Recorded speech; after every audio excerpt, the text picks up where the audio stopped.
नमस्कार, प्रणाम दोस्तों, आप सभी कैसे हैं? दोस्तों, आज हम लोग मैथ का एक सीरीज शुरू करने वाले हैं, जो आपको बेसिक से यानी कि आपको जीरो से ये उठाते हुए, आप जीरो से मैथ का अगर आप जीरो यानी कि गिनती 1 2 3 इससे सीखते हुए आप अगर मतलब कि जाएंगे आगे तक, जो आपको एग्ज़ाम में क्या होगा, बहुत ज़्यादा हेल्प मिलेगा। बहुत सारे ऐसे बच्चे हैं जो बेसिक जो है चीज़ें नहीं पढ़ पाते हैं, ठीक है? तो उसको हम लोग आज बेसिक से सीखना शुरू करेंगे, जो आपको आगे आने वाले समय में बहुत ज़्यादा हेल्प करेंगी। बेसिक अगर आपका मजबूत है, क्योंकि जब भी हम घर बनाते हैं तो अगर बेस मजबूत रहता है तभी जाके हमारी बिल्डिंग क्या होती है, टिक पाती है।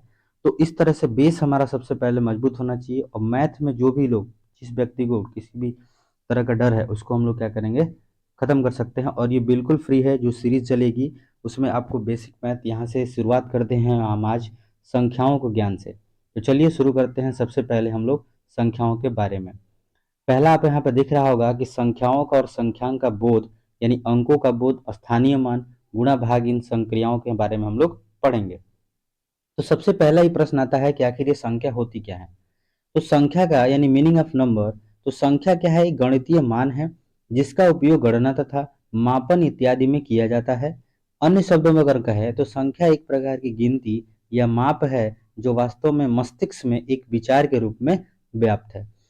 जैसे हमने चार कहा, तो चार को हम लोग कैसे लिखते हैं, ऐसे लिखते हैं, रोमन में भी ऐसे लिखते हैं, हिंदी में ऐसे लिखते हैं। तो इस तरह से हम लोग क्या है, एक मन में छाप बना है कि चार अगर लिखना है तो ऐसे लिखना है, अगर पांच लिखना है तो हमारे मन में ये छाप है कि हमें पांच ऐसे लिखना है। तो ये सारी क्या है, संख्याएं हैं जो हमारे दिमाग में क्या है, एक विचार के रूप में व्यक्त है। उसी को क्या करते हैं हम लोग, क्या करते हैं, किसी भी माध्यम से उसको हम संकेत के माध्यम से क्या करते हैं, दिखा देते हैं, तो वही हमारा क्या हो जाता है, संख्या हो जाता है। चलिए आगे हम लोग बढ़ते हैं, संख्याओं के प्रकार के बारे में पढ़ते हैं कि संख्याएं जो होती हैं वो कितने तरह की होती हैं। तो अगर हम सबसे पहले बात करते हैं संख्या की, तो वो संख्या है हमारी प्राकृतिक संख्या, जिसको हम लोग कहते हैं नेचुरल नंबर। यानी क्या है कि गिनती की संख्याएं जो एक से शुरू होकर अनंत तक जाती हैं, ये सबसे महत्वपूर्ण है ये वाली लाइन, कि ये गिनती के लिए उपयोग की जाती है। और स्टार्ट कहाँ से होती है, तो एक से स्टार्ट होती है। तो एक से स्टार्ट होंगी और कहाँ तक जाएंगी, अनंत तक जाती हैं, उन्हें हम लोग क्या कहते हैं, प्राकृतिक संख्या कहते हैं। उसमें कह रहा है कि इनमें एक सबसे छोटी तथा सबसे पहली प्राकृतिक संख्या क्या है, तो एक है।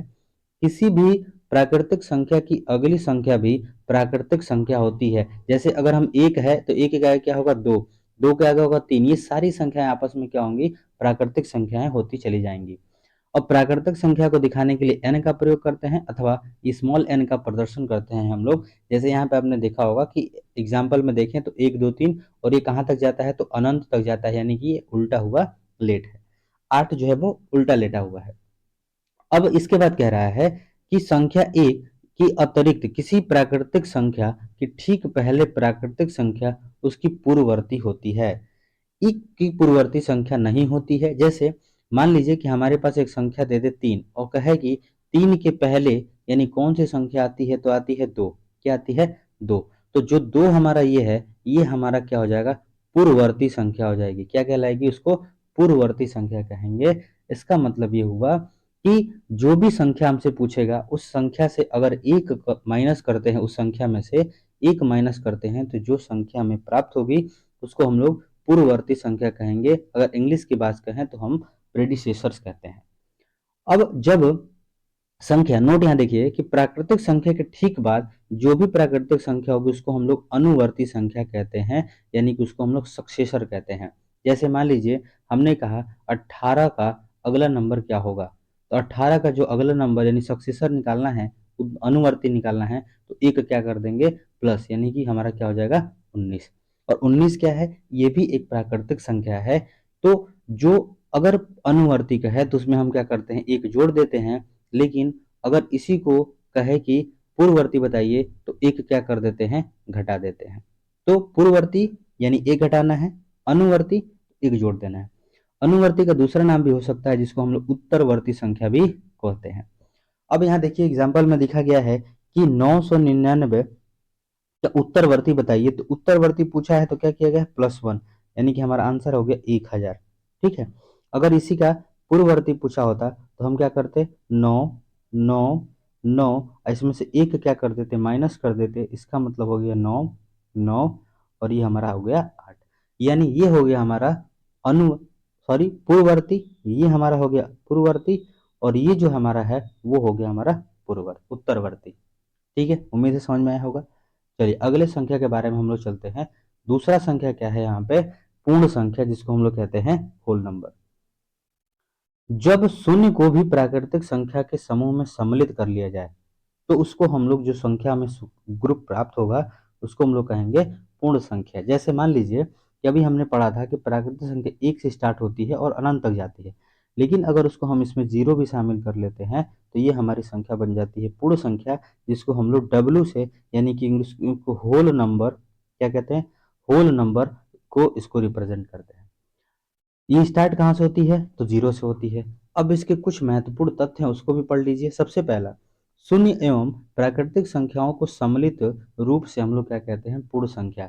अच्छा, यहीं पे एक प्रश्न बनता है, छोटा सा सिंपल प्रश्न बनता है कि क्या हम पूर्ण संख्या को प्राकृतिक संख्या कह सकते हैं। तो अगर हम पूर्ण को प्राकृतिक कहना चाहें तो हम लोग क्या कर सकते हैं, कह सकते हैं कि पूर्ण को हम लोग प्राकृतिक संख्या कह सकते हैं, लेकिन अगर प्राकृतिक संख्या को पूर्ण कहा जाए तो हम लोग नहीं कह सकते हैं। ठीक है, दूसरा पॉइंट है, सबसे छोटी पूर्ण संख्या क्या होती है, तो शून्य होती है, इसको याद रखना। अगला है कि प्रत्येक प्राकृतिक संख्या पूर्ण संख्या होती है, यानी कि जितनी भी प्राकृतिक संख्या एक से स्टार्ट होते हुए अनंत तक जाती है वो सारी की सारी क्या कहलाती हैं, पूर्ण संख्या कहलाती हैं।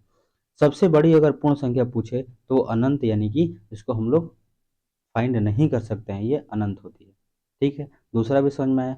आगे बढ़ते हैं, तीसरे प्रश्न कह रहा है तीसरी संख्या जिसको हम लोग कहते हैं क्रमागत पूर्ण संख्या, यानी कि कॉन्टिन्यूअस होल नंबर। क्रम क्रमागत पूर्ण संख्याएं ऐसी पूर्ण संख्याएं होती हैं जो एक क्रम में होती हैं। दो क्रमागत पूर्ण संख्याओं का अंतर सदैव एक होता है। तीन क्रमागत पूर्ण संख्याओं में पहली एवं तीसरी संख्या का योग का आधा दूसरी संख्या के बराबर होगा। समझिए इसको ध्यान से। जैसे मान लीजिए कि हमारा 2 है और 4 है, तो 2 और 4 कितने हो गए, तो 4 और 2 हो गया हमारा 6, 6 हो गया। और बीच वाली नंबर, यानी इसका अगर हम आधा करते हैं तो हमारा बीच वाला नंबर क्या है, 3 है, तो इसके क्या होगा, बराबर हो रहा है। ये हमें ध्यान देना है अगर क्रमागत संख्या कहे तब। उसी तरीके से तीसरी, पहली और तीसरी संख्या के योग का आधा क्या होता है, दूसरी संख्या के बराबर, तो हमने चेक कर लिया, यही यहाँ पे लिखा हुआ है। फिर आगे हम लोग बढ़ते हैं संख्या नंबर 4 की। तो संख्या नंबर 4 कह रहा है कि उसको हम लोग कहते हैं पूर्णांक, यानी कि इंटीजर्स। ऐसा समुच्चय जिसमें प्राकृतिक धन और ऋण संबंधी समस्याओं के साथ साथ शून्य को भी क्या कर लिया जाए, शामिल हो जाए। जैसे यहाँ हो गया, शून्य हो गया। अगर इधर चलते हैं तो हमें पॉजिटिव नंबर मिलता है 1 2 3 नंबर लाइन पे, और इधर चलते हैं तो क्या मिलता है, -1 -2। तो ये सारी संख्याएं जब हम शामिल कर लेते हैं पूर्ण रूप से तो उसको हम लोग कहते हैं इंटीजर्स, यानी पूर्णांक। पूर्णांक जो होती हैं दो प्रकार की होती है। एक पहला होता है धन पूर्णांक, जिसको हम लोग पॉजिटिव नंबर, पॉजिटिव इंटीजर कहते हैं। तो धन पूर्णांक कहता है जिसमें प्लस का साइन लगा हो, यानी जिस भी नंबर के आगे या तो कोई चिन्ह ना हो या चिन्ह हो तो वो भी पॉजिटिव वाला हो, उसको हम लोग कहेंगे धन पूर्णांक।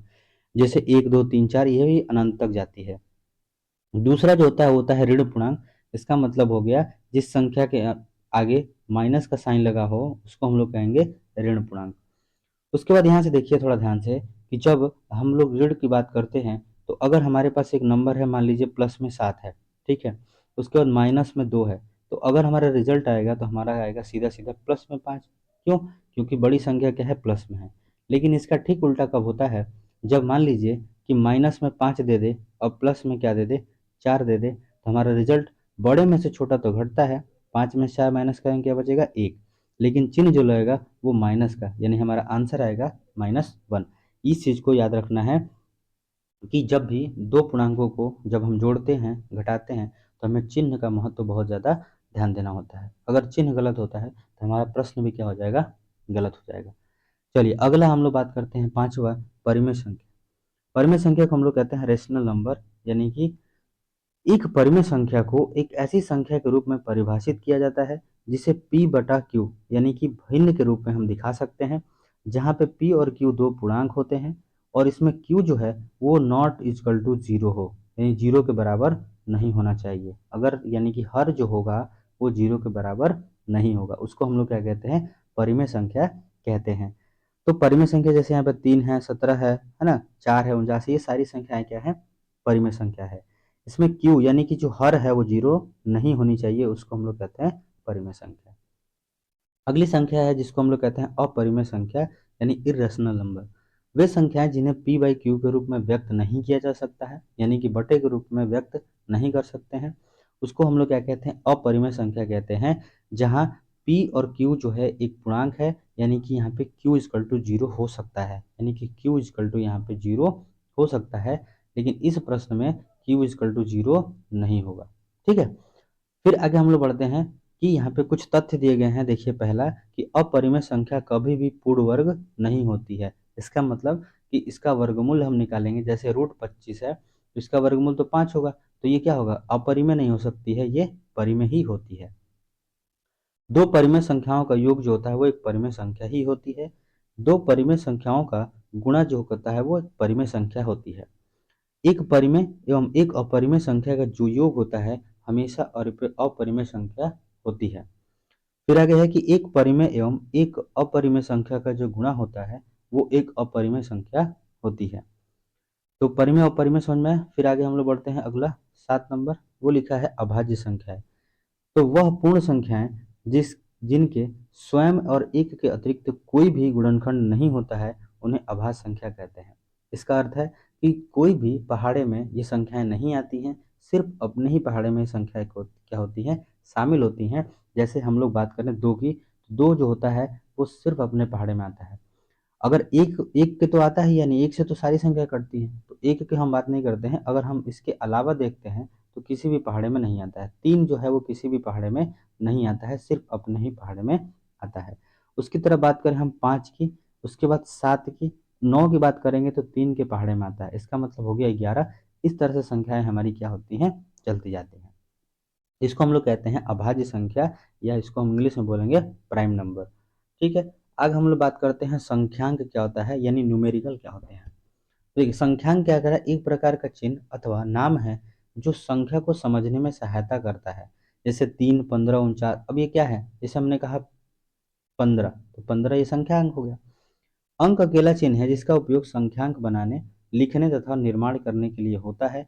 ये हमारा अंक जो है कितने से कितने हैं, 0 से लेकर 9 तक, इन्हीं सारी संख्याओं का प्रयोग करके हम क्या कहते हैं, अनंत संख्याएं हम लोग क्या करते हैं, बनाते हैं। जैसे मान लीजिए हमें बनाना है 3, 7, 5, 4, तो ये संख्याएं किसमें यूज हुई हैं, इसी में से हम लोग इस्तेमाल किए हैं। इसका मतलब 0 से सिर्फ 9 तक हमारे अंक हैं, उसे हम लोग क्या बनाते हैं, संख्यांक बनाते हैं। ठीक है, चलिए आगे हम लोग बढ़ते हैं स्थानीय मान यानी कि प्लेस वैल्यू। तो जब हम प्लेस वैल्यू की बात करते हैं तो किसी भी संख्या की अंक की स्थिति के आधार पर निर्धारित किया गया मान उसका क्या कहलाता है, स्थानीय मान। इसका मतलब वो संख्या जो है वो किस स्थान पर है, ये उसकी बात करता है। जिस किसी भी संख्या का अंक 0 का स्थानीय मान सदैव क्या होता है, 0 होता है। जैसे मान लीजिए कि अगर हमारे पास एक संख्या है, ठीक है, और इसको कहे कि स्थानीय मान निकालिए, तो हमने देखा यहाँ पे स्थानीय मान निकालना है। अब यहाँ देखिए 0, 3 है, 3 जो है इकाई पे है, तो 3 में इकाई पे है, इसका मतलब किससे गुणा होगा, तो 3 गुणे 1 यानी 1 से गुणा होगा तो 3 ही होगा। 6 जो है दहाई पे है, तो दहाई पे 10 से गुणा होता है, यानी 6 गुणे 10 कितना हो गया, 60। सैकड़ा पे 4 है तो 4 गुणे 100 होता है, इसका हो गया 400। ठीक है, 5 जो है 1000 पे है, तो 5 गुणे कितना हो गया, 1000 हो गया, इसका हो गया ये 5000, कितना हो गया, 5000। तो इस तरह से हम क्या करते हैं, स्थानीय मान निकालते हैं। तो उम्मीद होगी जो पहला चैप्टर है आपका बहुत अच्छे से समझ में आया होगा, और इस सीरीज का जो पहला पार्ट है, जो ये सीरीज हमने चलाया है, इस सीरीज का पहला जो है वो आपका कंप्लीट हो गया है। अब हम लोग बढ़ते हैं अगले चैप्टर की तरफ। दूसरा चैप्टर दिख रहा है संख्या पद्धति। अब इस संख्या पद्धति जो है इसमें हम लोग पढ़ेंगे कि नंबर्स कैसे कैसे आते हैं, कैसे पूछता है कि 2 अंकों की संख्या क्या होती है, बड़ी संख्या, 3 अंकों की बड़ी संख्या, और भी उस बारे चैप्टर हैं जो इसको शुरुआत करते हैं। तो चलिए हम लोग शुरू करते हैं सबसे पहले दूसरा चैप्टर। तो सबसे पहला प्रश्न आपके दिमाग में आता है, संख्या पद्धति की बात करते हैं, तो इसमें देखने को मिलेगा कि 2 अंकों की सबसे बड़ी संख्या क्या होती है, 3 अंकों की सबसे बड़ी संख्या क्या होती है, 4 अंकों की बड़ी संख्या क्या होती है। तो ये हमें क्या करना है, इसमें हमें इस चैप्टर में पढ़ना है। तो चलिए हम लोग शुरुआत करते हैं सबसे पहले संख्या के बारे में। तो अगर हमें पता होगा कि हमें संख्या की जब हम बात करते हैं तो हमें जीरो से लेकर यानी 0, 1, 2, 3, 4, 5, 6, 7, 8 और 9 यही हमारे क्या है अंक हैं। अब इन्हीं अंकों का इस्तेमाल करके हम अनंत संख्याएं बनाते हैं। तो अब इसमें ये पूछा है, जैसे पहले प्रश्न पूछता है कि ये बताइए कि दो अंकों की बड़ी संख्या बताइए। क्या पूछेगा? दो अंकों की बड़ी संख्या बताइए। यहाँ ध्यान से समझिए कि यहाँ जो भी अंक यहाँ दिख रहा है इसमें सारे में एक एक अंक है। ठीक है, तो दो अंकों की शुरुआत होती कहाँ से है? तो दो अंकों की जो शुरुआत होती है वो होती है 10 से शुरू होती है और लास्ट में जाती है 99 तक। क्यों? क्योंकि यहाँ से अगर एक जोड़ते हैं आगे तो 100 बन जाएगी, इसका मतलब वो 3 अंक की हो जाएगी। और इधर से एक घटाते हैं तो उसमें एक अंक वाला हो जाएगा। इसका मतलब हम कहेंगे कि दो अंकों की संख्या 10 से शुरू होती है और 99 पे क्या होती है? खत्म होती है। हमसे क्या पूछा है कि दो अंकों की सबसे बड़ी संख्या बताइए। तो हमें ये दिख रहा है कि 99 यानी कि 99 जो है हमारा क्या है? सबसे बड़ा। इससे बड़ा जब बात करेंगे तो वो 3 अंक की हो जाएगी।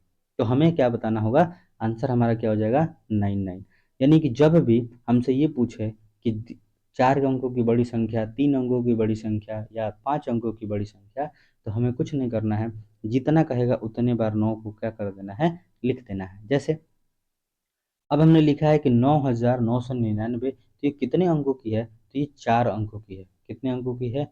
4 अंकों की ये बड़ी संख्या है। क्यों? क्योंकि इसमें 4 अंक है और ये इसमें एक भी ऐड करते हैं तो ये तुरंत कितनी बन जाएगी?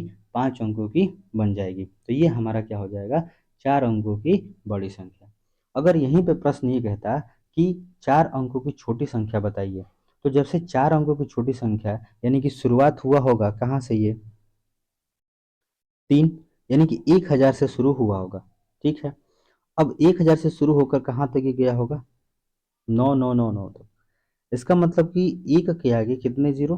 3 जीरो। जितना भी हम किसे कहेगा उसमें क्या करना है कि उतने जीरो, इसमें एक जीरो क्या होगा? कम होगा। जैसे 4 अंक की कहेगा तो हम क्या करेंगे? एक जीरो कम लगाएंगे। अगर 5 अंकों की कहेगा तो एक जीरो कम यानी कि 4 जीरो इसमें हो जाएगा। 6 अंकों की कहेगा तो एक जीरो कम यानी कि 5 जीरो हो जाएगा। इसका मतलब जो भी हमारी संख्या कहेगा उससे एक जीरो कम लगाएंगे। कब? जब हमसे कहेगा छोटी संख्या निकालिए। क्या निकालिए? छोटी संख्या बताइए। लेकिन अगर बड़ी संख्या की बात करता है, जिस संख्या का यानी जितनी संख्या का कहता है उतनी संख्या को क्या करते हैं? हम उसमें शामिल कर लेते हैं। जैसे मान लीजिए एक प्रश्न है हमारे पास, कह दे कि 7 अंकों की या 4 अंक, सॉरी 6 अंकों की मान लेते हैं। कह दे कि 6 अंकों की बड़ी संख्या। क्या पूछे? 6 अंकों की बड़ी संख्या। तो हम लिखेंगे 1, 2, 3, 4, 5, 6। यानी जितना कहा उतना हमने 6 लिख दिया। फिर कहा कि 6 अंकों की, प्रश्न ये करे 6 अंकों की, 6 अंकों की छोटी संख्या। क्या कहे? 6 अंकों की छोटी संख्या। तो जब छोटी संख्या कहा तो हमने अभी बताया कि एक कम जीरो लगाएंगे हमेशा। 3, 4, 5, यानी एक का है कितने जीरो? 5। अब अगर इसका कह दे कि दोनों का अंतर निकालिए। क्या निकालिए? अंतर निकालिए। तो 1, 2, 3, 4, 5, 6। फिर यहाँ पे 0, 0, 0, 0। अब यहाँ क्या करना है? अंतर निकालना है। इसका मतलब ये हो जाएगा 9, ये हो जाएगा 9, ये भी 9, ये भी 9, ये 9 और 9 में से गया कितना हो गया? 8। यानी हमारा आंसर हो गया 1, 2, 3, 4, 5, 6। यानी कि 8 के आगे 5 जीरो, सॉरी 5 9 हो जाएंगे। ये हमारा हो गया दोनों का अंतर। अगर इसी का कहता है कि योग बताइए तो हम क्या करेंगे? दोनों को प्लस कर देंगे। तो इस तरह से समझ में आ गया कि संख्याएं क्यों बड़ी संख्या छोटी संख्या पूछेगा तो कैसे निकालेंगे। अब जो हमारा प्रश्न बनता है वो थोड़ा सा अलग है। जैसे कहेगा कि संख्या पद्धति में, क्या कहेगा? संख्या पद्धति में दो अंकों की, दो अंकों की, दो अंकों की कुल कितनी संख्या है? कुल कितनी संख्या है? अब इस प्रश्न को ध्यान से देखिए कि कुल अंकों की कितनी संख्या है? कितने अंकों की? 2 अंकों की। तो जब भी ऐसा प्रश्न दे हमें करना क्या होता है सबसे पहले लिखते हैं 2 अंकों की बड़ी संख्या, वो क्या होती है? तो 99 होती है। 2 अंकों की जब बड़ी संख्या क्या होती है? तो 99 होती है। उससे ठीक पहले कौन सी संख्या आती है? तो 1 अंक की आती है। तो 1 अंक की बड़ी संख्या क्या हो जाती है? 9 हो जाती है। ठीक है। अब यहाँ पे क्या करना है हमें? दोनों का अंतर निकाल देना है। तो ये हो जाएगा 0 और ये हो जाएगा 9, यानी हमारा आंसर कितने हो जाएंगे? 90। अगर हम बात करें संख्या पद्धति में 2 अंकों की कुल संख्या है तो 90 है। कैसे ज्ञात करेंगे? अगर नहीं आ रहा है तो देखिए, सबसे पहले हमें पता है कि अगर हम 9 तक देखें तो सिर्फ 1 अंक वाली ही दिखती है। 9 तक अगर हम संख्या देखें तो सिर्फ यहाँ पे किसकी दिखती है? 1 अंकों की दिखती है। लेकिन अगर हम 10 से बात जाए 99 तक, ठीक है, तो इसमें कितने हैं? 2, सारी 2 2 हैं। तो यहाँ से जो 90 में काउंटिंग करेंगे तो यहाँ से 9 क्या हो रहा है? कम होगा। 9 इसमें से क्या हो जाएगा? कम हो जाएगा। इसलिए हमने क्या किया कि 99 में से क्या कर दिए? 9 को माइनस कर दिया। क्यों 10 क्यों नहीं किया? क्योंकि 10 जो है वो क्या है? 2 अंक वाला है। तो इसीलिए हमने सिर्फ 9 को, यानी कि उसके ठीक पीछे वाली संख्या जिसकी बड़ी संख्या होगी उसको हम क्या करेंगे? माइनस कर देंगे। अब इस प्रश्न में थोड़ा सा फिर चेंज करते हैं। जैसे मान लीजिए कह दे 4 अंकों की कुल संख्या बताइए। अब फिर वही प्रश्न कह रहा है कि बताइए कि संख्या पद्धति में 4 अंकों की कुल कितनी संख्याएं होती हैं। तो 4 अंकों की कुल कितनी संख्याएं होती हैं, इसके लिए हमें क्या करना पड़ेगा? सबसे पहले लिखना पड़ेगा 4 अंकों की बड़ी संख्या। तो 9 9 9 और 9, 4 बार 9। सबसे पहले इसीलिए हमने इसको पढ़ा। अब ठीक इसके पीछे कौन सा नंबर आता है? तो वो आता है 3 अंक वाला। कितने अंक वाला? 3 अंक वाला। ठीक है। तो 3 अंक की जो बड़ी संख्या होती है वो होती है 9 9 9। अब ये क्या करना है? दोनों का क्या करना है? माइनस करना है। तो 9 में से 0 गया 0, 9 में से 0 सॉरी 9 गया 0, 9 में से 9 गया 0, और यहाँ बचा कितना? 9। तो हमारी आंसर कितना हो गया? 9000। यानी उम्मीद है आपको समझ में आया होगा कि जब भी ऐसा प्रश्न कहे कि ये बताइए कि संख्या पद्धति में कुल कितनी संख्याएं हैं, अगर 6 अंकों की पूछे, 4 अंकों की पूछे या 5 अंकों की पूछे, तो हमेशा याद रखना है जितने अंकों की पूछेगा सबसे पहले उसको लिखिए, फिर उसके बाद ठीक उससे पहले वाले नंबर का लिखिए और दोनों के बीच में क्या निकाल दीजिए? अंतर निकाल दीजिए। तो ये आपका कुल संख्याएं निकल जाएंगी, यानी कि संख्या पद्धति में कितनी संख्याएं शामिल है। उम्मीद है आपको ये समझ में आया होगा। ठीक है। चलिए फिर अब इसे जो प्रश्न बनता है वो थोड़ा सा आगे बढ़ते हैं, कैसा इसमें प्रश्न बनता है। तो अब इसमें प्रश्न ये आता है, जैसे मान लीजिए एक संख्या है 28। ठीक है। फिर वो कहे कि संख्या का 1/7 भाग कितना होगा? 1/7 भाग कितना होगा? तो जब भी ऐसी संख्या दे दे कि 28, इसका 1/7 निकालना है, तो हम लोग क्या करेंगे? गुणा। क्योंकि का मतलब क्या होता है? गुणा। 7 से घटाएंगे तो 7 चौक 28, यानी कि 4। आंसर कितना आ जाएगा? 4। इस तरह के प्रश्न जो है हमको यहाँ पे संख्या पद्धति में देखने को मिलते हैं। ठीक है। उम्मीद होगा ये जो चैप्टर है संख्या पद्धति आपको अच्छे से समझ में आया होगा। जब हम ये सीरीज जब खत्म करेंगे उसमें बहुत सारे ऐसे प्रश्न भी आएगा जो आप क्या करेंगे? उसमें सीखते जाएंगे। जैसे आप कमेंट करेंगे वैसा हम लोग क्या करेंगे? इसमें जुड़ते चले जाएंगे। अब हम लोग बढ़ते हैं अगले प्रश्न की तरफ, यानी कि अगला जो चैप्टर है वो हमारा है 3rd चैप्टर संख्या पद्धति में। वो तो अभी हमने पीछे पढ़ा कि जैसे हमसे 3 अंकों की कुल संख्या पूछेगा तो हम कैसे निकालेंगे। अब हम शुरू करते हैं। जैसे मान लीजिए ये प्रश्न ज्यादातर पूछता है, जैसे लिखा है कि 1 से, ठीक है, 40 तक, है ना, 1 से 40 तक जितनी भी सम संख्याएं हैं, ठीक है, सम संख्याओं का योग बताना है। क्या बताना है? सम संख्याओं का योग बताना है। ठीक है। तो अब यहाँ पे हमें क्या करना होता है कि हम पहले सबसे पहले एन फाइंड कर रहे हैं। एन फाइंड करने के लिए हमें पता है कि सम संख्याएं जब स्टार्ट होती हैं तो 2 से स्टार्ट होती हैं। 2 4 6 8, ऐसे करते करते जब हम 40 तक पहुंचेंगे तो हमारे पास जो एन होगा, यानी नंबर ऑफ आइटम्स होगा, वो कितना हो जाएगा? 20। संख्याएं कितनी हो जाएंगी? 20। अब इन 20 का क्या निकालना है? योग निकालना है। तो एक फार्मूला सबसे पहले ये होता है योग का, उसको याद रखना है। योग का फार्मूला एक तो है कि आप लिखिए पूरा और प्लस करिए 40 तक। दूसरा जो योग का जो ट्रिक होता है, ठीक है, उस फार्मूले को, यानी कि हम ट्रिक कह सकते हैं, फार्मूला कह सकते हैं, वो फार्मूला होता है n ब्रैकेट में n+1। ठीक है, अब यहाँ n जो है आपका, हमें पता है कि n कितना है, 20 हो गया, 20 ब्रैकेट में फिर 20, ठीक है, +1 ब्रैकेट बंद। अब यहाँ से देखते हैं 20, ठीक है, गुणे, क्यों गुणे होगा, क्योंकि यहाँ पे कोई साइन नहीं है, यानी ब्रैकेट के बाहर कोई साइन नहीं है, तो क्या होता है गुणा। 20 और 1 कितना हो गया, 21, तो हो गया आपका 20 गुणा 21 बराबर कितना हो जाएगा, 21 दूनी होता है 42, और ये आपका जीरो लगा है, तो जो आंसर हो जाएगा वो कितना हो जाएगा, 420। तो इस तरह के जब भी प्रश्न आए, अगर आपसे 100 तक पूछे, कहीं तक पूछे, तो हमें सबसे पहले क्या करना होगा, n फाइंड करना होगा। जैसे ही आपको n मिल जाए, तो n मतलब क्या हो गया, नंबर ऑफ आइटम, यानी जितने नंबर की बात क्या है। फिर जो फार्मूला लगाएंगे वो कौन सा फार्मूला लगाएंगे, तो ये रहा आपका फार्मूला योग निकालने का, क्या है, n ब्रैकेट में n+1। ठीक है, तो ये हो गया आपका। ठीक है, चलिए आगे हम लोग बढ़ते हैं। अगला अगला प्रश्न, जैसे मान लीजिए फिर कहता है प्रश्न, अब इस बार प्रश्न क्या कह रहा है कि प्रथम, क्या बोला है, प्रथम 20 संख्याओं का योगफल, 20 विषम संख्याओं का, क्या बोला इस बार, प्रथम 20 विषम संख्याओं का, ठीक है, विषम संख्याओं का योग। पहला जो प्रश्न था उसमें क्या पूछा था, सम संख्याओं का योग। यहां हमसे पूछ रहा है कि जो विषम संख्याएं हैं उनका योग होता है, तो हमारा फार्मूला क्या बनता है।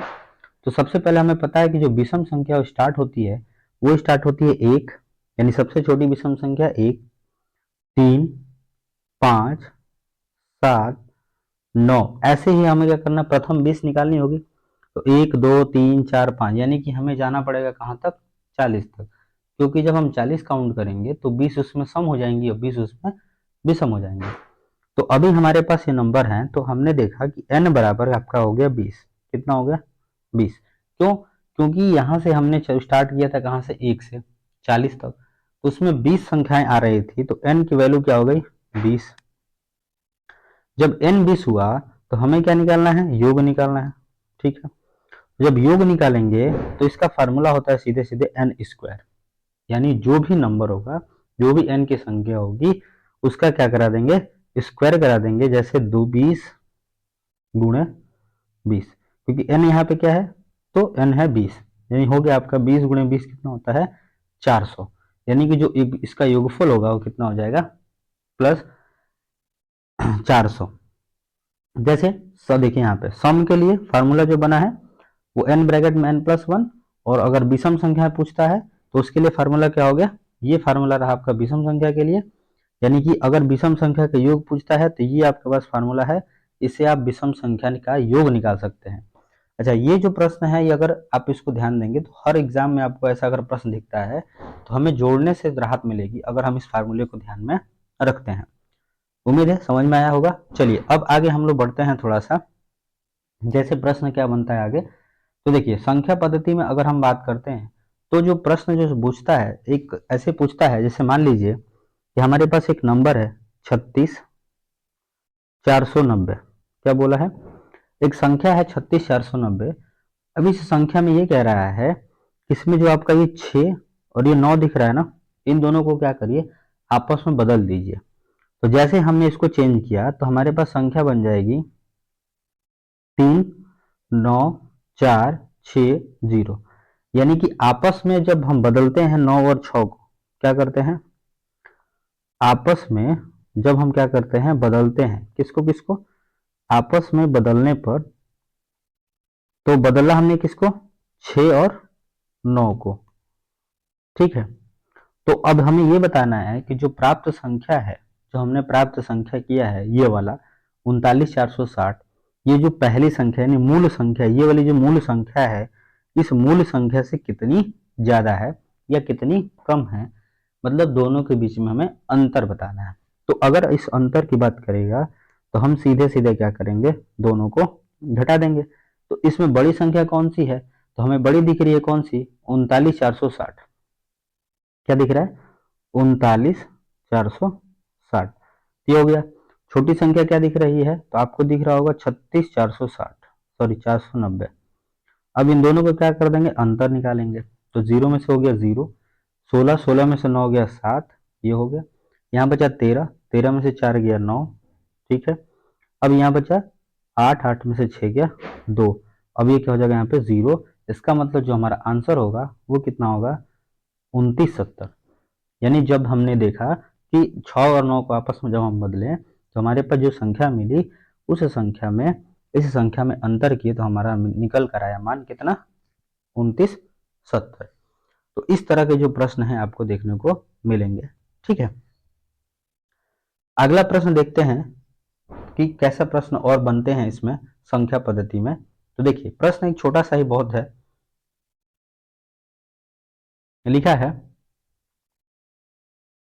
कि 3082.53 में 8 का स्थानीय मान यानी कि प्लेस वैल्यू, क्या पूछा है,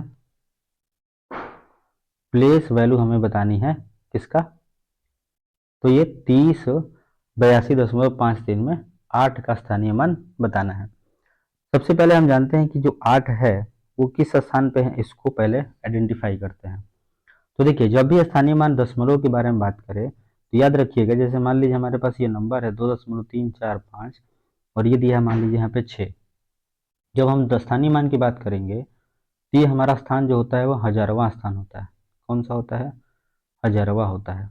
ये हमारा जो स्थान होता है वो 100वां स्थान होता है। कौन सा होता है, 100वां स्थान। ये हमारा क्या होता है, 10वां स्थान होता है, ठीक है, 10वां। अब जब इसकी बात करेंगे तो ये हमारा इकाई है, ठीक है। फिर ये जो हमारा है वो क्या है, दहाई है। यानी कि दशमलव के जब हम आगे चलेंगे, दशमलव के आगे जब चलेंगे तो वहां से हमारा इकाई दहाई चलेगा। दशमलव की जब हम बात करेंगे तो 10वां 100वां हजारवां इस तरह से क्या होता है, चलता है। तो चलिए अभी हम लोग देखते हैं इसमें कि हमारा क्या है। तो यहाँ पे हमने देखा कि 8 का पूछा है, ठीक है। तो जब 8 का पूछा है तो 8 देखते हैं कहाँ पे है, तो इकाई, ये इकाई हो गया, ये हो गया आपका दहाई, मतलब 10 से गुणा करना है। तो 8 गुणे 10 क्या कर देंगे, ये हमारा हो जाएगा कितना, 80, ठीक है। उम्मीद है आपको समझ में आया होगा इस तरह के जो प्रश्न बनेंगे। ये हो गया आपका, ठीक है। चलिए अब आगे हम लोग थोड़ा बढ़ते हैं अगले टाइप की तरफ। अगला टाइप क्या कहता है, प्रश्न ये लिखा है कि 1 से 20 तक, ठीक है। अब यहाँ पे लिखा है 1 से 20 तक अभाज्य संख्या का योग, ठीक है। अभी हमने पढ़ा था सम विषम, और ये आज हम लोग अभी यहाँ पे देख रहे हैं अभाज्य संख्या का योग, ठीक है। तो जब अभाज्य संख्या के योग के बारे में बात करेंगे तो हम कैसे करेंगे, इसको देखते हैं। सबसे पहले हम क्या करेंगे, 1 से 20 तक अभाज्य संख्या लिखेंगे। तो अभाज्य संख्या स्टार्ट होती है 2 से, 2, 3, 5, 7, 11, 13, 17 और 19, ये रहा आपका अभाज्य संख्या। अब इसका योग पूछा है तो योग हम क्या कर सकते हैं यहाँ पे। तो देखिए इसको हम करने के लिए योग हम क्या करेंगे, तो दो, ऐसे एक काम तो ये भी कर सकते हैं कि 2 3 5, 5 5 10, 10 7 17, 17 और 11 हो गया आपका 28, 28 और 13, ऐसे भी आप लोग क्या कर सकते हैं, इसको कर सकते हैं। लेकिन जब हम इसको ट्रिक के बाद बात करेंगे, ट्रिक अगर देखना चाहते हैं तो ट्रिक में हमारा दिक्कत होगा, क्योंकि हमारे पास जो संख्या है n है वो कंटिन्यूअसली नहीं है ना।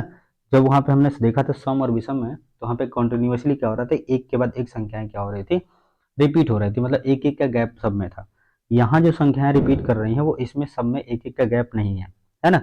जैसे यहाँ पे 2 और 3 इसमें गैप है, 4 और 5 इसमें मतलब 3 और 5 में गैप है, लेकिन 7 और 11 में 4 का गैप हो जा रहा है ना। तो इस तरह से क्या हम देखेंगे, तो सिंपल तरीका हम क्या करेंगे, सबको क्या कर देंगे, प्लस कर देंगे। तो जैसे ही प्लस करेंगे यहाँ पे आपका 13 प्लस 17, फिर यहाँ पे 19, ठीक है।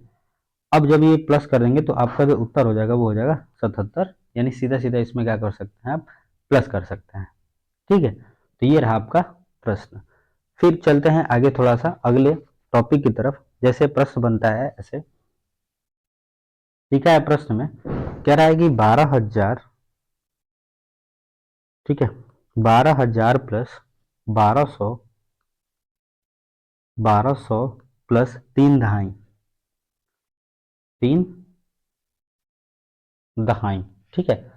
अब जब 3 दहाई के बारे में बात किया है तो हम क्या करेंगे, सबसे पहले हमारा काम क्या होगा कि हमें 12,000 लिखें। तो 12,000 तो ये हो गया आपका 12,000। ठीक है। उसके बाद 1200 तो ये हो गया 1200। ठीक है। अब 3 दहाई बोला है, क्या बोला है, दहाई बोला है। तो जब भी दहाई की बात करता है हम क्या करते हैं, तुरंत उसको 10 से गुणा कराते हैं। ठीक है। तो जैसे 10 से गुणा करेंगे ये बन जाएगा 30। अब सभी को क्या कर देना है, प्लस। क्यों, क्योंकि सभी के बीच में क्या लगा है, प्लस लगा है। ये हो गया आपका 0, ये हो गया आपका 3, ये हो गया आपका 2, और 2 एक हो गया 3, और ये हो गया 1, यानी 13,230। जो आंसर होगा वो कितना हो जाएगा, 13,230। ये रहा आपका प्रश्न। अब बढ़ते हैं अगले टॉपिक की तरफ। दोस्तों जो अगला आपका टॉपिक है वो है भिन्नात्मक, यानी कि अब भिन्न के बारे में हम लोग पढ़ेंगे। ये चैप्टर नंबर आपका 3 स्टार्ट हो रहा है। देखिए ये सारे के जो कंटेंट है वो सारे फ्री हैं, आप उसको सीख सकते हैं। किसी भी एग्जाम की तैयारी कर रहे हैं आप, तो आपको ये सारी चीज़ें जो हैं कॉमन चीज़ें आपको देखने को मिलेंगी। तो चलिए शुरुआत करते हैं भिन्नात्मक के बारे में, कि भिन्नात्मक में कैसे कैसे प्रश्न बनते हैं। देखिए जब हम भिन्न की बात करते हैं तो सबसे पहले हम भिन्न पढ़ लें कि भिन्न क्या क्या होते हैं। भिन्न में देखिए एक होता है प्रॉपर भिन्न, जिसको हम लोग उचित भिन्न भी कहते हैं। अगर इंग्लिश में बात करें तो इसको हम लोग क्या कहते हैं, प्रॉपर भिन्न। और हिंदी में बात करें तो इसको हम लोग बोलते हैं उचित भिन्न। ठीक है। अगर एक और नाम इसको देखें तो हम इसको बोल देते हैं समभिन्न। क्या बोल देते हैं, समभिन्न। ठीक है। अब ये भिन्न जो होता है वो होता क्या है, यानी इसको हम लोग कैसे समझेंगे कि समभिन्न क्या है, उचित भिन्न क्या है। तो देखिए सम भिन्न की जब हम बात करते हैं तो यहाँ पे दो चीजें हमें भिन्न के बारे में पता होनी चाहिए। एक पता होनी चाहिए अंश क्या होता है, और दूसरा हमें पता होना चाहिए हर क्या होता है। तो अगर मान लीजिए एक हमने नंबर लिखा 4/5, हमने लिखा 4/5, इसका मतलब यहाँ जो देख रहा होगा आपका जो ऊपर वाला हिस्सा है वो आपका अंश होता है। ठीक है। अगर ये हो गया हिंदी में, ये अंश हो गया।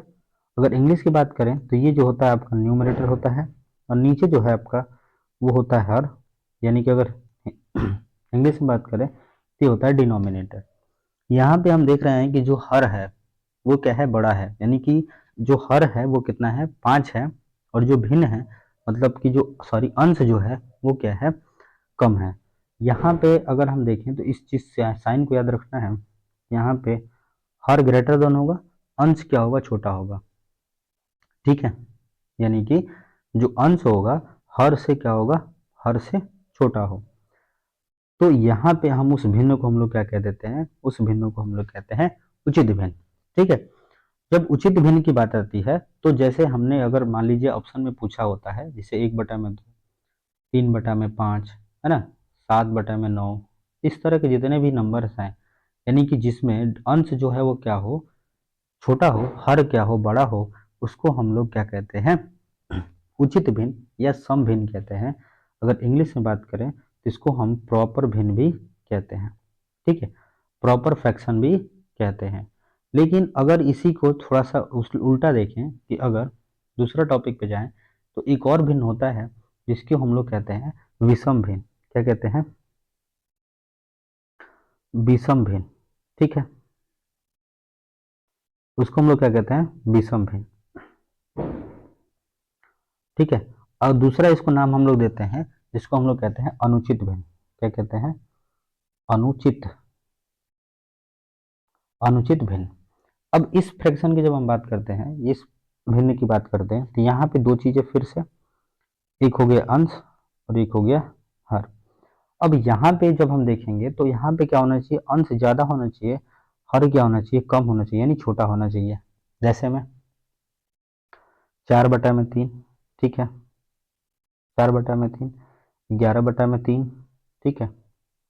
4/1 या 4/2 कर सकते हैं। तो ये सारी चीजें हैं, ये क्या होनी चाहिए, यानी कि अंश जो है वो अगर बड़ा है, हर जो छोटा है, उसको हम लोग कहते हैं विषम भिन्न या अनुचित भिन्न।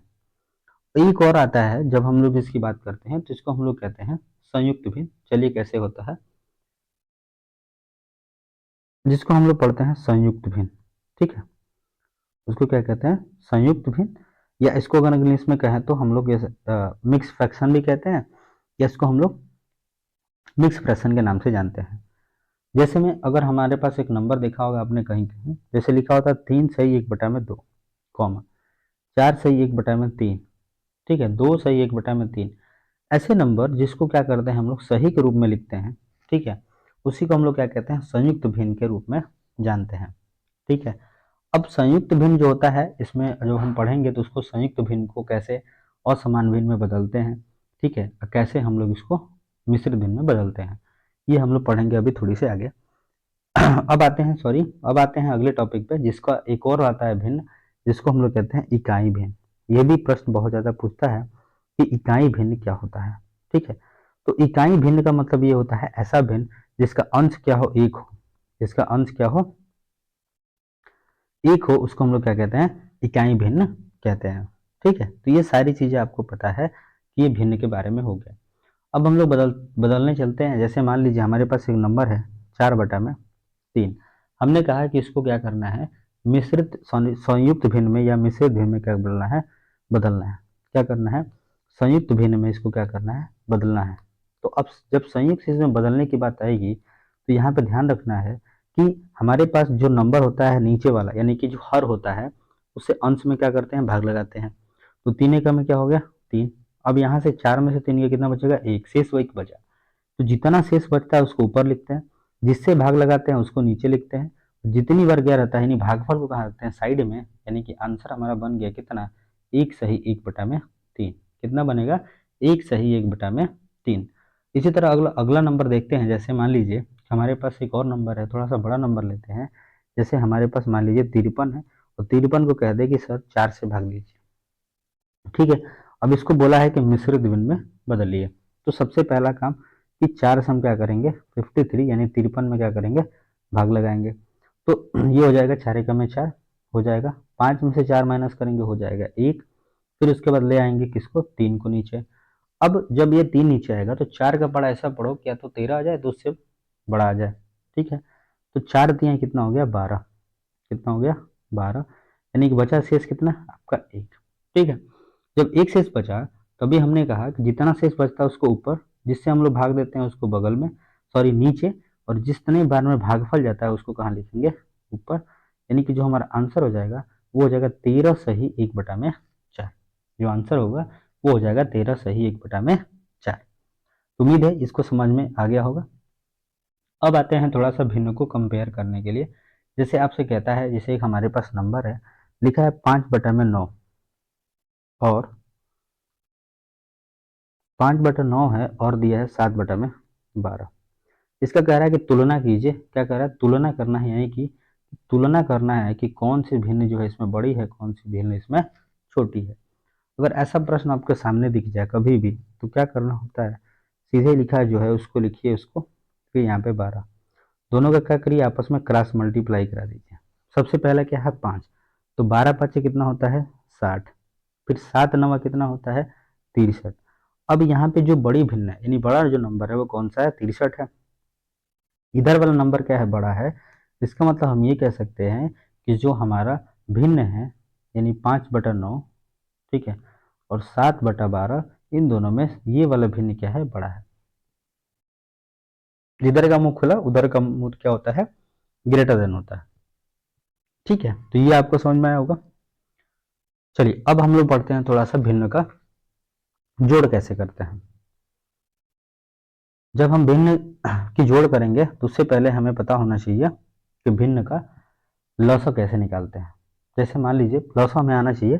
जैसे हमारे पास एक नंबर है 3/4, तो प्लस हमारे पास एक और नंबर है 1/3। हमने कहा कि इन दोनों को क्या करिए, प्लस करिए। तो प्लस करते समय देखिए बहुत लोग क्या करेंगे, 3 और 1 4 और 4 3 7, यानी कि एक 4/7 आपका आंसर। तो ये बिल्कुल गलत है, यानी कि इसको जोड़ेंगे बहुत लोग तो क्या जोड़ देंगे, 4/7। ये बिल्कुल क्या है, गलत है। जो इसका तरीका है भिन्न का, उसमें सबसे पहले क्या होता है, जो हर होता है, जैसे 4 और 3 है, तो इसका हम लोग लौसा निकालते हैं। हरों का पहले लौसा निकालते हैं। तो लौसा निकालने के सबसे पहले 2 से जब भाग करेंगे तो 2 दूनी के 4, 3 नहीं कटेगा। फिर यहाँ पे 2 से जब डिवाइड कराएंगे तो 2 एकम में 2, फिर यहाँ पे 3 नहीं कटेगा, 3 उतार देंगे। लेकिन जब यहाँ पे देखेंगे तो 3 ही है, एक संख्या जो 3 को काट सकती है, तो ये हो गया 1 1। तो हो जाएगा आपका 2 दूनी के 4 और 4 3 12, यानी लौसा जो आया यानी एलसीएम आया कितना आया, 12 आया। जब हम 4 का भाड़ा ऐसा करेंगे कि 12 आ जाए, 4 3 12, 3 बार में, और जितने बार में यानी जितनी बार में भाग जाता है उसका गुणा हम क्या करते हैं, ऊपर वाले में करा देते हैं। तो 3 बार गया तो 3 का गुणा, तो 3 3 9, फिर प्लस 3 का भाग हम करेंगे 12 में, तो 4 बार में, तो फिर यहाँ पे हम कर सकते हैं गुणे 4, यानी कि 4 गुणे 1, तो 9 और 4 कितना हो गया, 13, तो हो गया आपका 13/12, यानी हमारा आंसर जो हो गया वो क्या हो गया, 13/12। ठीक है, अब देखिए यहाँ पे जो आया था वो कितना आया था, 4/7, यानी कि ये क्या है, सरासर गलत है। ठीक है, चलिए अब हम लोग थोड़ा सा आगे बढ़ते हैं कि भिन्न का घटाना कैसे करते हैं। जब भिन्न का जो चैप्टर आएगा उसमें हम लोग पूरी अच्छे से करेंगे। अभी हम लोग भिन्न के घटाना के बारे में बात करते हैं। जैसे मान लीजिए हमारे पास एक संख्या है, दिया है 3/5, ठीक है, माइनस, अब 3/5 को माइनस करना है 1/3, सॉरी। तो अब यहाँ से देखिए सबसे पहला काम वही कि जो हमारा हर है उसका लसा निकालिए। 5 और 3 में देखिए, अच्छा, लसा निकालने का जो आसान तरीका है, इसमें जो बड़ी संख्या है उसका मल्टीपल करिए, तो 5 का मल्टीपल क्या होता है, 10।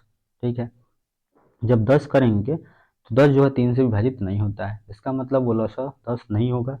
तो 5 का फिर पहाड़ा पढ़ेंगे 3 बार, तो 5 3 15, 15 जो होता है वो दोनों संख्या से क्या होता है, विभाजित हो जाता है, तो इसका लसा भी कितना हो जाएगा, 15। 5 का भाग लगाएंगे तो कितने बार जा रहा है, तो 5 3 15, यानी 3 बार जा रहा है, तो गुणे 3 कर सकते हैं, तो 3 3 9, फिर प्लस 3 का पहाड़ा भाग देंगे तो 5 बार में, 5 गुणे 1 कर देंगे तो आपका हो जाएगा 5, और 9 और 5 कितना हो गया, 14, 14 बटा में कितना हो गया, 15। अब ये जो हमारा आंसर हो गया, सॉरी यहाँ पे थोड़ा सा गलत हो गया। क्या गलत हुआ है कि हम लोग क्या कर निकाल रहे हैं, इसका हम लोग निकाल रहे हैं माइनस। तो जब हम माइनस निकालेंगे तो माइनस की जब हम बात करेंगे तो माइनस में क्या करते हैं, माइनस करेंगे ना यहाँ पे, तो ये आपका कितना हो जाएगा। अब देखिए माइनस में थोड़ा सा गलत हो गया, ये इसी चीज़ को ध्यान रखना है, छोटी छोटी चीज़ों को। तो देखिए जब माइनस की हम बात करेंगे तो यहाँ पे हो जाएगा 9 में से 5 माइनस करेंगे तो कितना बचेगा, 4। ठीक है, तो आपका जो आंसर हो जाएगा वो हो जाएगा 4/15। ठीक है, उम्मीद है समझ में आया होगा। चलिए अब थोड़ा सा बॉडो मास के बारे में इसी में आता है। तो बॉडो मास में जब हम शुरुआत करते हैं तो सबसे पहले अगर हम अब बात देखें तो बी आता है, ठीक है, उसके बाद ओ आता है, उसके बाद डी आता है, फिर एम, ठीक है, फिर ए, और फिर हो गया आपका एस। ठीक है, अब बी का मतलब जो होता है वो होता है ब्रैकेट। बी का मतलब क्या होता है, ब्रैकेट। ठीक है, जब अब ब्रैकेट की हम बात करेंगे, और ओ मतलब हो गया आपका ऑफ, क्या हो गया, ऑफ, यानी कि अगर हिंदी में देखें तो होता है का। ठीक है, डी मतलब हो गया आपका डिवीजन यानी कि भाग, एम मतलब हो गया मल्टीप्लाई, इसका मतलब गुणा, ए मतलब हो गया आपका ऐड, और एस मतलब हो गया सब्ट्रैक्ट यानी कि माइनस। अब इसका मतलब ये हुआ कि जब भी हम सबसे पहले शुरुआत करेंगे तो सबसे पहले ब्रैकेट को हल करेंगे, उसमें भी पहले 12 ब्रैकेट, फिर उसके बाद यहाँ पे जब हम बात करेंगे तो छोटा ब्रैकेट, फिर उसके बाद यहाँ पे मझोला ब्रैकेट, ठीक है, फिर उसके बाद यहाँ पे बड़ा ब्रैकेट। ये किसका होगा, जब हम ब्रैकेट की बात करेंगे तब। ठीक है, फिर यहाँ पे अब हम शुरुआत करते हैं। जैसे मान लीजिए कि हमारे पास एक नंबर दे दे और कहा है कि इसको क्या करिए, एक हमारे पास भिन्न दे दे और उसको कहा है कि इसको क्या करिए, सॉल्व करिए। तो हम लोग कैसे करते हैं, चलिए हम लोग देखते हैं। सबसे पहले प्रश्न लिखा है, प्रश्न एक है यहाँ पे, कह रहा है कि 6 - 5 गुणे 5 प्लस 19, ठीक है, और बटे में 5, कह रहा है इसका मान हमें बता दीजिए। सबसे पहला काम हम क्या करेंगे कि हमें ऊपर दिख रहा है कि 6, 6 के बाद क्या है, माइनस। तो सबसे पहला काम भाग करते हैं, ब्रैकेट करते हैं, ब्रैकेट यहाँ है नहीं तो भाग करते हैं, भाग भी यहाँ नहीं है तो गुणा का काम, यानी कि 5 5 कितना हो गया, 25, 25, उसके बाद क्या हो गया 19, और बटे में क्या हो गया आपका 5। ठीक है, फिर उसके बाद जैसे ही हमने देखा कि गुणा का काम हुआ तो उसके बाद हम लोग करते हैं ऐड का काम। तो ऐड करने के लिए हमें पता है कि दो नंबर जो यहाँ पे दिख रहे हैं प्लस के, वो कौन कौन दिख रहा है, 19 और 6 दिख रहा है। तो 19 से 6 कितना होता है, तो होता है 25। कितना होता है, 25। और यहाँ पहले से ही -25 है, तो ये हो गया 25 बटा में -25/0, सॉरी 5। तो अगर हम देखें तो 25 में से 25 गया 0, 0 को हम क्या करेंगे, जब भाग लगाएंगे 5 से, तो हमारा आंसर जो आएगा वो कितना आएगा, 0। यानी हमारा आंसर कितना हो गया, 0। ठीक है, तो ये है आपका बर्डोमास का। अगर आप इसको देखना चाहते हैं तो बड़े नंबर को भी आप लेकर विभाजित कर सकते हैं।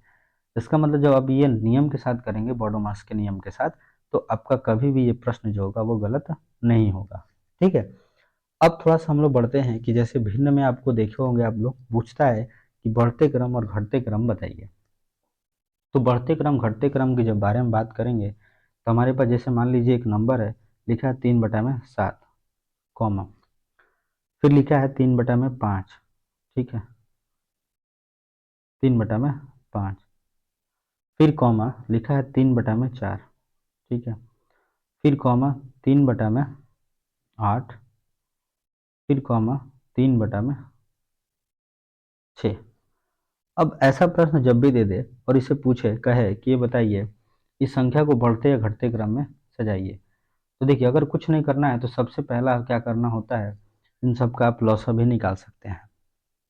ठीक है, अगर इसके हम जब लॉसा की बात करेंगे तो ये हमारा कब लॉसा निकालेंगे, जब, अगर देखिए कोशिश करिए कि जब ऊपर का जो भिन्न है वो क्या हो, समान ना हो।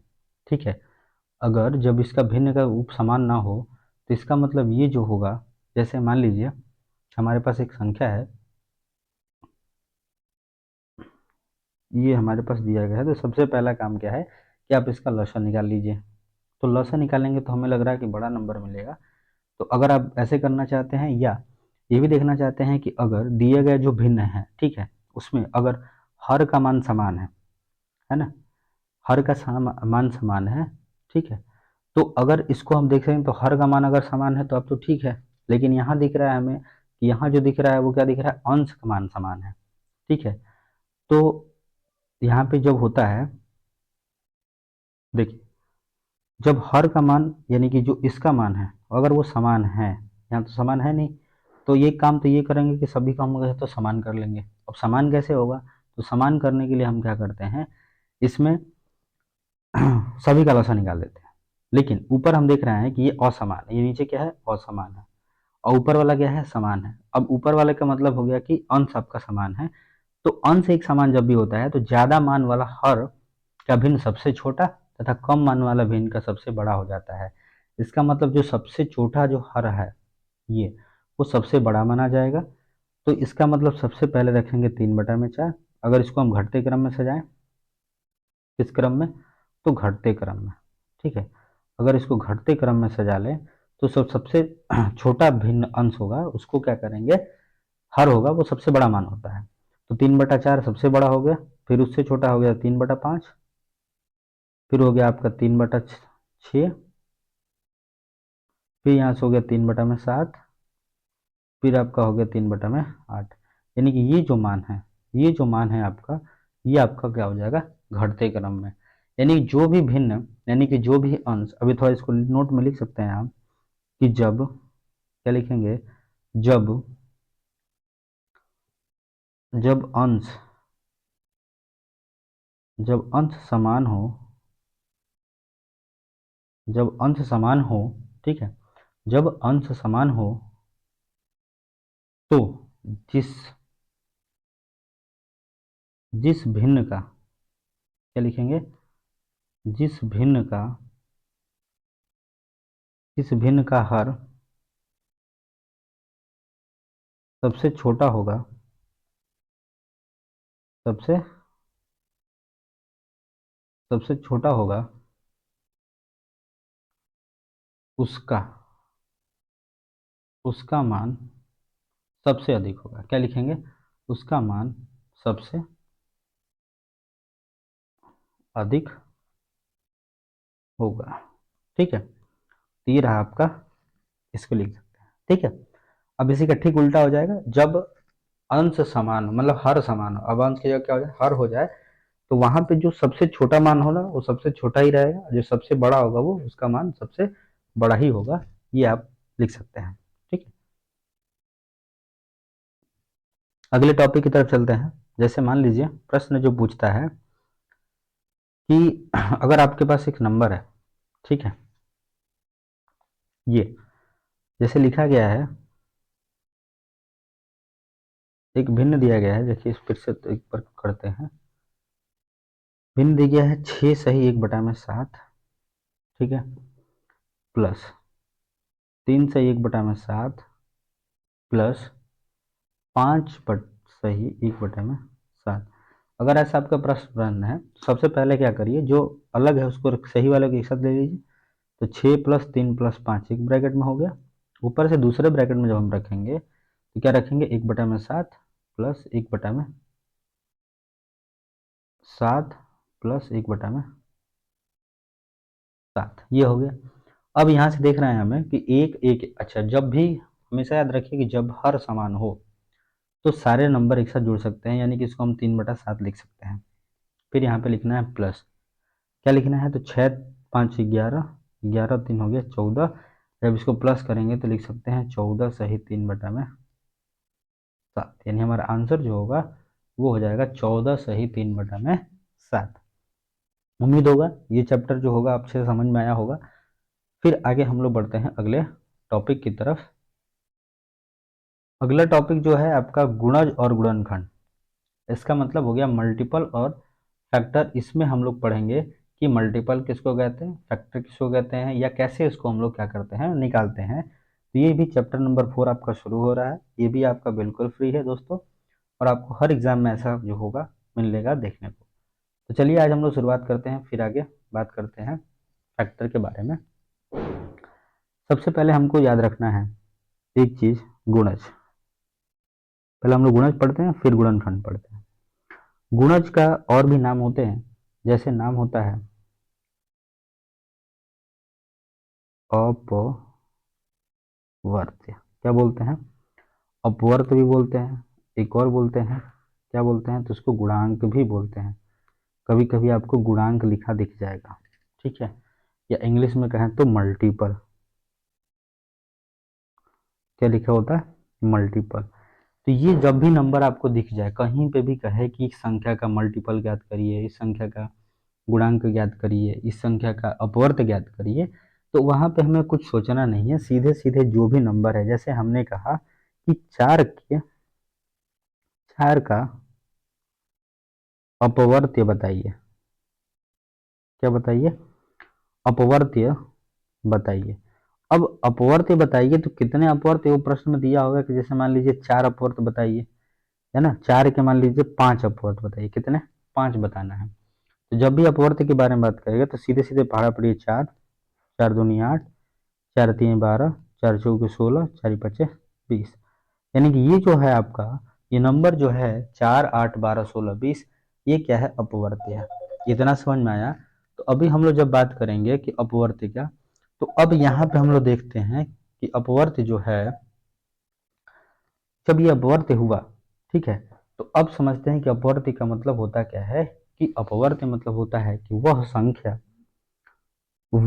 संख्या, ठीक है, जो दी गई संख्या से पूर्णतः क्या हो जाए, विभाजित हो जाए। यानी कि जैसे अभी हमने यहाँ पे देखा कि हमारे पास एक नंबर जो था 4, तो 4 का मल्टीपल हमें निकालना था, तो ये सारी की सारी संख्याएं जो होंगी वो 4 से क्या हो जाएगा, पूर्णतः विभाजित हो जाएगा, है ना। यानी कि जो नंबर हमारे पास दिया गया था उस नंबर से जब हम इसको विभाजित करेंगे तो ये क्या होगा, पूर्ण रूप से विभाजित हो जाएगा, ठीक है। ये हो गया आपका गुणज। अब हम लोग बात करते हैं कि गुणनखंड क्या होता है। क्या होता है, गुणनखंड क्या होता है। तो देखिए जब गुणनखंड की बात करते हैं तो सबसे पहले याद रखिए कि गुणनखंड को इंग्लिश में हम लोग कहते हैं, क्या कहते हैं, तो इंग्लिश में हम लोग कहते हैं फैक्टर। क्या कहते हैं, फैक्टर कहते हैं, ठीक है। अब जो फैक्टर है इसको एक और नाम दे देते हैं जिसको हम लोग कहते हैं अपवर्तक। अपवर्तक और अपवर्त्य दोनों में याद रखना है, ये अपवर्तक है, वो क्या है, अपवर्त्य है। तो अपवर्तक में क्या होता है कि जैसे मान लीजिए कि हमारे पास एक संख्या है 8, हमने कहा कि 8 के अपवर्तक बताइए। तो अब हम यहाँ देखेंगे कि 8 जो है, यानी जो दी गई संख्या है, वो किन किन संख्याओं से पूर्णतः विभाजित हो जाती है। तो 1 से हो जाती है, 2 से हो जाती है, 4 से हो जाती है और 8 से। इसका मतलब ये जो है इसके क्या हो जाएंगे, अपवर्तक हो जाएंगे, यानी कि गुणनखंड हो जाएंगे। 1, 2, 4 और 8। अगर यही हम ले लें 24, हम पूछें कि ये बताओ 24 के कितने अपवर्तक हो जाएंगे, तो क्या क्या होगा, 1 होगा, 2 होगा, 3 होगा, 4 होगा, 6 होगा, 8 होगा, 12 होगा और एक 24 होगा। यानी कि ये अपवर्तक हो जाएंगे कितने, ये आपके हो जाएंगे अपवर्तक। अब अपवर्तक यानी कि दी गई संख्याएं, जो इतनी संख्या दी गई हैं ये सारी, इस सारे संख्याएं जो है 24 को क्या करती हैं, विभाजित करती हैं, तो उसको हम लोग क्या कहते हैं, अपवर्तक कहते हैं या गुणनखंड कहते हैं। ठीक है, उम्मीद है समझ में आया होगा। तो अब यहाँ पे जब हम बात करेंगे कि अगला, कि जैसे मान लीजिए हमने कहा कि एक नंबर है और 24 है, और एक नंबर और लेते हैं जैसे 20। हमने कहा कि ये बताइए कि इन दोनों में उभयनिष्ठ गुणनखंड कौन सा है। क्या पूछता है, तो वो पूछता है उभयनिष्ठ, उभय उभयनिष्ठ गुणनखंड। ठीक है, तो जब भी उभयनिष्ठ गुणनखंड की बात करेंगे, ठीक है, अघनिष्ठ गुणनखंड की जब बात करेंगे, तो वहां हम देखेंगे कि 24 जो है तो एक होता है, एक होता है, इसके लिए अब अगला जो होगा वो 2 होगा। ठीक है, फिर 3 होगा, फिर उसके बाद 4 होगा, 6 होगा, 8 होगा और यहाँ पे 12 होगा और खुद 24 होगा। ठीक है, लेकिन जब हम 20 के बारे में बात करेंगे तो 1 होगा, 2 होगा, 4 होगा, 5 होगा, 10 होगा और खुद एक 20 होगा। तो ये सारों इन सारे नंबर में कितने नंबर दिख रहे हैं यहाँ पे, इन दोनों में देखना है कि कॉमन क्या मिला है। तो दोनों में 1 कॉमन मिला, 2 कॉमन मिला, 4 कॉमन मिला और कोई ऐसा नंबर नहीं है जो इसके कॉमन दोनों मिल रहा है। इसका मतलब हम कह सकते हैं कि 1, 2 और 4 जो है वो आपके उभयनिष्ठ गुणनखंड है। यानी कि दोनों नंबर या 3 संख्या दी हुई हो, 4 संख्या दी हुई है, कितनी भी संख्या दी हुई है, तो इन सब में जब हम देखेंगे कि कॉमन कौन सा मिल रहा है, तो ये आपका एक पहला 1 मिल रहा है, फिर यहाँ पे आपका 2 मिल रहा है, फिर यहाँ पे आपका 4 मिल रहा है, तो ये सारे नंबर होंगे वो क्या हो जाएंगे, उभयनिष्ठ गुणनखंड हो जाएंगे। ठीक है, उम्मीद है आपको समझ में आया होगा। उसी तरीके से जब प्रश्न पूछता है कि मान लीजिए कह दे 4 और 5, 4 और 5 के, 4 और 5, ठीक है, 4 और 5, 4 और 5 के 3, 4 और 5 के 3 उभयनिष्ठ गुणनखंड गुणज बताइए, उभयनिष्ठ गुणज बताना है। अब यहाँ पे क्या कह रहा है, गुणज कह रहा है। तो जब गुणज कहेगा तो हम क्या करेंगे, सबसे पहले 4 के बारे में लिखेंगे, तो हो सकता है 4, 8, 4 3 12, 4 चौके 16, 4 5 20, 4 छके 24, 4 7 28, इस तरह से बढ़ते चले जाएंगे। फिर जब हम 5 के लिखेंगे तो 5 के कैसे लिखेंगे, 5, 10, 15, 20, 25 और यहाँ पे हो गया 30। हमें क्या बोला है, 2 गुणज बताना है। तो सबसे पहले एक गुणज हमें दिख रहा है कौन सा, 20। इन दोनों में कॉमन मिल रहा है 20। और अगला अगर हम बढ़ें जैसे ही, तो 4 से 4 बटे 32, 4 बटे 32 हो जाएगा आपका, फिर 4 9 36 और 4 10 में 40। ठीक है, और जब यहाँ की बात करें तो आगे बढ़ेगा 35, उसके बाद बढ़ मिलेगा 40। इसका मतलब 20 और 40 क्या हो रहा है, दो ऐसे कॉमन फैक्टर मिल रहे हैं, सॉरी गुणनखंड मिल रहे हैं, फैक्टर नहीं मल्टीपल मिल रहा है। क्या मिल रहा है, मल्टीपल, जो इन दोनों में क्या मिल रहा है, कॉमन है। तो कौन कौन सा है, 20 और 40। तो हम ये कह सकते हैं कि 4 और 5 में 20 और 40 जो है वो एक मल्टीपल्स हैं, दोनों में कॉमन, यानी उभयनिष्ठ कॉमन है, यानी कॉमन मल्टीपल्स है यहाँ पे देखने को मिलता है। तो उम्मीद है ये सारे चीज़ें समझ में आई हैं।